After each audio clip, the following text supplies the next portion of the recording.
Hey guys, we're back. It's the Ted Show, and of course, I'm Ted Bogert. You know how much I love our musical guests, and today we have Jess Novak on the show. What's up, Jess? How you doing? Hi, I'm good. How are you? I am doing great. I said beforehand, before we went live, that I love your background, the painting, the whole thing is so Thank you. good. Thank you. I like the backgrounds. Mine is boring. I'm in a room somewhere. Yours is so much more inviting. We're going to talk about Jess Novak is standing now, which I absolutely love that Thank whole you. thought process. JessRockNovak.com. That's scrolling across the beginning or the end of that scroll right there. All right, Jess. So you know they love origin story. The audience likes to get to know you. So give us a little bit about your journey and your story. Yeah. So, oh my gosh.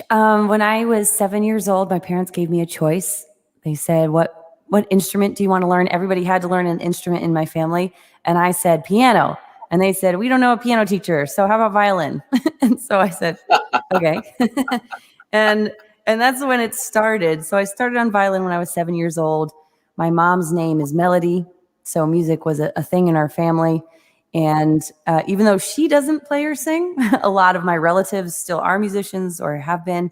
My great grandfather, his brothers, like everybody. There's a lot of music in the family. So it felt very natural for me. And I had two older brothers who actively played when I was growing up. And so one of them picked up the bass guitar when I was around that age, 8, 9, around then. And so I immediately became obsessed with everything he was into. So I loved Jimi Hendrix and Cream and Kool and the Gang, and I just wanted to be like him. And I remember saying, like, I want to play violin like Jimi Hendrix. And everybody just kind of looked at me funny because I was a little kid, like, yeah, I know what I want to do that. And so a funny thing happens as you get older and people tell you you can't or you're wrong or you get self-conscious. And so I pretty much gave up the idea. I kept playing music. I played French horn. But I didn't think I was good enough to play because everybody was all about music theory and auditioning. So when I went to college, I did music industry. And then I switched to music journalism later on and studied. I got my master's degree in that. That's how I got to Syracuse. I went to Syracuse University. A master's degree in that. That's Yeah, amazing. it was really cool. It was a great program. Oh my gosh. So what I liked about that was I really did it because I was too afraid to pursue music professionally. But what it did was give me this huge basis to build on. And especially in music journalism, I got to interview all my heroes and just talk to them and ask them, how did you get here? What did you do? What's your best advice? So it was like I got this like inside track.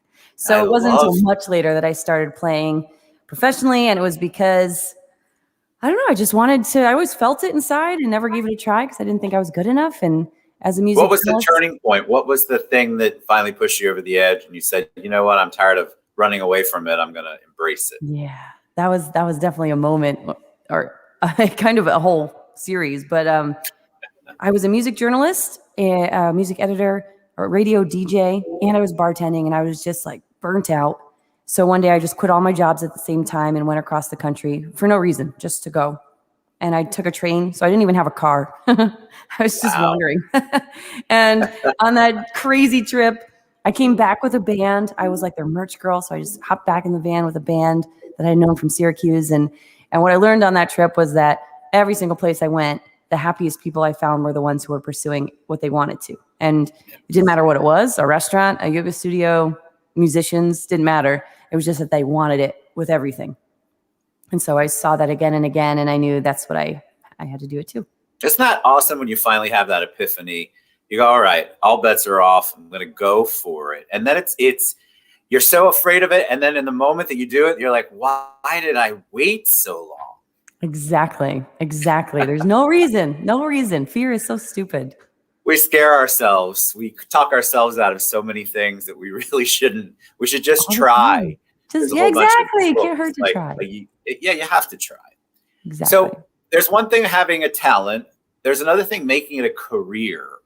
So talk a little bit about the music biz, and you obviously know how to play, you know how to sing. I'm sure you probably know how to write. There's all this good stuff that goes into a creative. But just because you have that doesn't mean that it can convert to a business. So what was that like for you? Very true.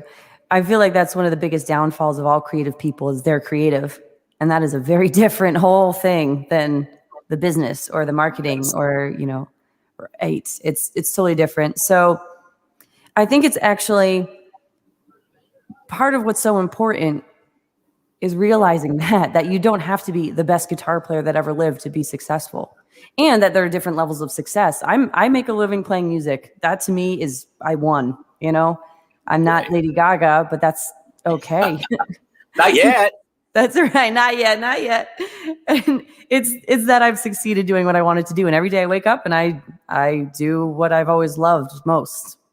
That's the coolest thing in the world. So I think people get intimidated by that, and by, they get intimidated by one side or the other. If they're really good at music, they just think they can't do the business, and they just don't go anywhere because of that. They never put out an album. They never organize a band. They're not good at booking. It's like everything else. You just have to work at it. You just have to adopt that mentality that this is not a game anymore. This is not just for fun. Now it's a job. And that's not to take the fun out of it. It's to make you more serious and disciplined about it.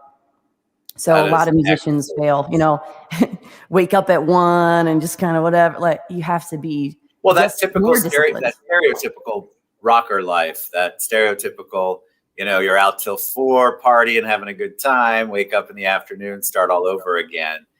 And so that's great and all in the movies and TV, but when you have to pay the bills, you have to have some sort of schedule and some sort of business acumen, or at least surround yourself with people that have the business acumen that can advise you.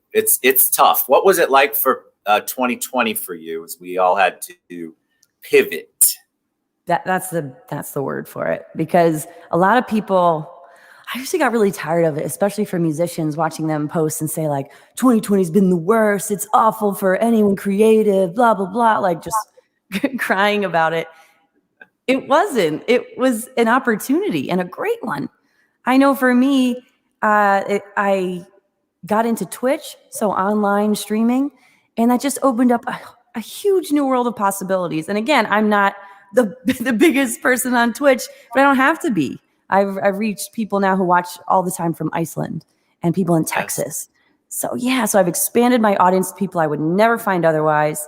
I have 2 days a week where I play all original songs, which is also like mind blowing. You play at bars and you're going to play covers, but on Twitch, they want those originals. They love them. They ask for them. It's so to sit there. Yeah, it was really, really cool. And so I think it's just, again, like, fear is a waste of time and energy. So is the pity party. It's just 2020 was an opportunity. And if you didn't take it, you still can. I mean, things are definitely not normal. I so agree. There's still time. I'm so glad you said that, because I think a lot of people here, they think about it and they go, well, my 2020 didn't seem like an opportunity. You've got some Texas love coming. I'll share it. But the thing is that those people can still do it. They're still 2021. I mean, and it's funny how the mindset is the thing that blocks you. And so they are, whatever excuse or crutch people can use for not following their dream or getting out there and finding opportunities, I think they just continue to make those excuses up. What are you doing in 2021? Are you going to tour? Are you working on an album? Do we still call them albums? What do you have going? Right. I don't know anymore. I'm proceeding business as usual. Like, I've been booking. I've already booked up my summer almost already, which is very hopeful that things will keep getting bigger, more open. So that's really exciting that that's even happening. Last year, I didn't book my summer until June. So this is already a big step. So booking a lot. My band rehearses tonight, actually, because we go back to the studio in about a week, and we're kind of approaching that as singles. So rather than going at it like we're going to do a 10-song album, we're going to do a song or two at a time and kind of see what happens, because everybody's, Spotify today, one song. Yes. So that, and we just recorded a music video this weekend, 2 days ago, and that's going to be the biggest by far that we've done yet. So that's really exciting too. That is exciting. See, when you get excited about your stuff, other people go, God, I want to be excited about my stuff too. So thank you for sharing that. All right. Tell us what you're going to, I'm very excited, what you're going to perform, and then give us a little 411 on the writing process and how you kind of find the songs that you want to perform. Yeah. So the writing process is different depending on the song, for sure. They're all their own thing. I always compare songs to kids, which is probably not great, but no, it's your baby. It's like a piece of art. It's your baby. It's something that comes out of you, literally. And so they're all very different. Some come very easily, and others are much slower and more labored and take more time and effort and attention. Some are about me, some are very much not. So they all are different. Some are inspired by a word or a phrase, others by a movie, by a book, and all of them, I've had them all happen. And what I think is most important about writing and the whole process is that you just remain open and remember that it's kind of like singing. You just have to let it out. The more you clam up, the more you overthink it. You have to make everything natural. So writing for me is the same idea, that you're just kind of a vessel and you're just letting something happen and come out of you. And so you just have to let it and kind of get out of the way even. So most of the time that works. Some songs, not so much, but most of them. And this one, I'm going to perform a song called Match that we already have a music video out for. That was so much fun. But I like doing this one because a lot of my songs are very serious and very emotional and deep. I'm a big Gwen Stefani fan and very real and and kind of in your face. And so this one is one of the happier songs I wrote. And I like this one because my boyfriend is a great singer-songwriter. We perform together, and his style is very sublime, SoCal, reggae, fun, witty. And I wanted to do that. I was kind of jealous. It's all my songs are so emotional and like this, and I just want to have a good time, So I wrote this song really just trying to emulate him. And then the music video, I think, really reflects that whole idea of just having fun, and it's about being in love, and I get to rock on my fiddle. So I always love doing that. And yeah. All right. Jess Novak, everybody. I'm going to make her front and center and let her get set up. Oh, yeah, let's do it. I'm excited. Yeah, it's a lot of fun. All right, let's do it. And yeah, so if anybody wants to, if you want to see the music video, it is easy to find on my website. We have a whole video page. And again, the name of the song is Match. It's on Spotify, Amazon, iTunes, all that stuff. All right. All right, here we go.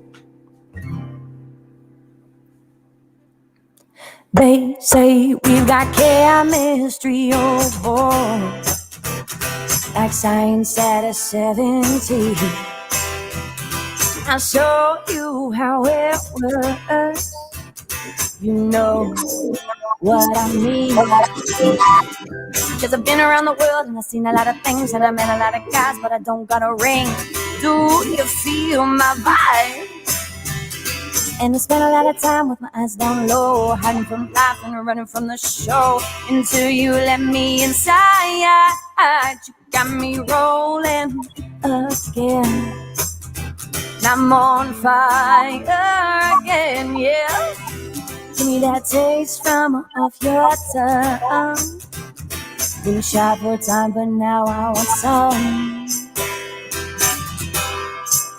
They say we met, I'm at your voice.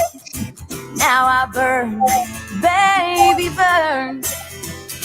And I know you think you know it all, but I got some things that you ought to learn. I take a chance on me and open up your mind, cause I got mysteries for you to find. You've been living life blind. And take a chair, let's pass it around. We're the crew from the lost and the found, and now we're glory bound, yeah. You got me rolling again. And I'm on fire again, yeah. Give me that taste from off your tongue. Been shy for time, but now I want some. Hey!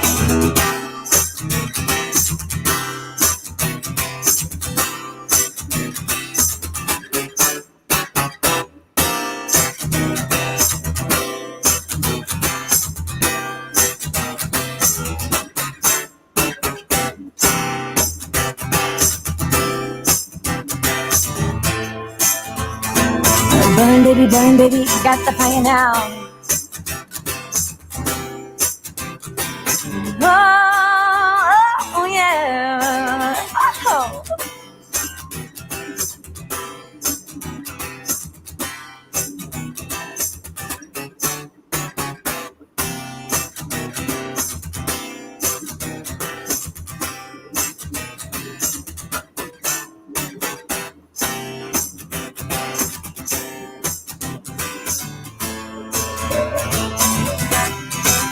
You got me rolling again. I'm on fire again. Baby, I've been my best in you. And now I burn, baby, got the fire now. Burn, baby, learn, baby, watch my body now. Burn, baby, got the fire now. I'm in my best in you. Burn, baby, got the fire now. Learn, baby, watch my body now. Burn, baby, got the fire now. I'm in my best in you, yeah. And now I burn, baby, burn.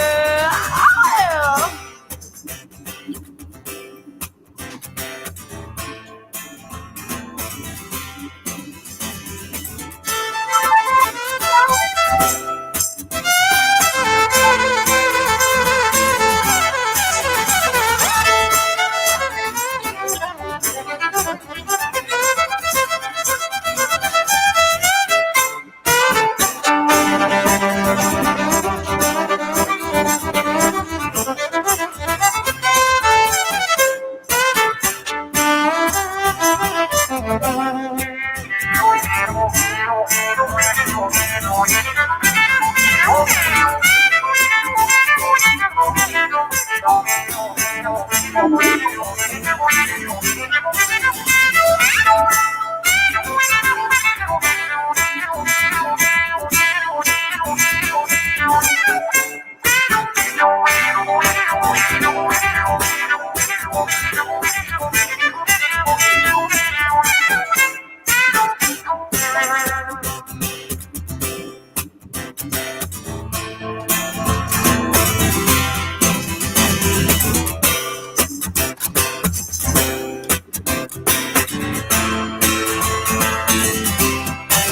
You got me rolling again.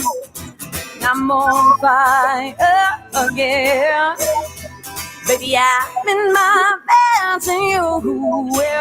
And now I burn, baby, got the fire now. Burn, baby, learn, baby, watch my body now. Burn, baby, got the fire now. I'm in my best in you. Burn, baby, got the fire now. Burn, baby, learn, baby, watch my body now. Burn, baby, got the fire now. I'm in my best in you. No. Wow. That was so good. Thank you. That was fun. This is again why I take myself off. I was moving around, enjoying it. And I looked at myself on the camera and go, this is why we don't put you live, Ted, when people are performing. I loved that. The match part, I'm like, how is she gonna make all of that come together? And I loved it. That was really good. The tone of your voice, not to sound like Paula Abdul. Wait, I'm dating myself. But the tone of your voice is so good. It's got such a great sound. I loved it, really. Thank you. Absolutely loved it. And you got a lot of love too going on. YouTube, Facebook, hello, LinkedIn, everyone. You know, the whole shebang. Yeah. All right. So, Jess, tell us the best way we can get your music, how we can reach you, how we can follow you, all of that good stuff so the audience knows where to find Jess Novak. Yeah, I'm easy to find. I'm on the best way, I always say the gateway is jessrocknovak.com, which is scrolling along the bottom right now. But that takes you to Facebook, Twitter, Instagram, Twitch. Those are my main things. I'm on Facebook, jessrocknovak.com, or Jess Rock Novak on Facebook every day. Post what my schedule is because I don't think I could keep track of myself unless I did that. I always have to wake up, where am I today? So that's a really good way. I post my stories often, so Instagram and Facebook are always up to date. The band is also on Facebook, the Jess Novak Band on Facebook. And again, jessrocknovak.com takes you to all those links, all those places. You're amazing. Come back anytime you've got something to promote and feel the urge to sing. You were phenomenal. Thank you. That was a great show. Thanks for having me. Excellent. All right. JessRockNovak.com. You guys go check her out. See her schedule. See what she's got to offer on all the social media platforms. Support your artists. They all need it. Thanks, Jess. Y'all have a good one. We'll see you soon. Bye, everybody. Thanks for having me.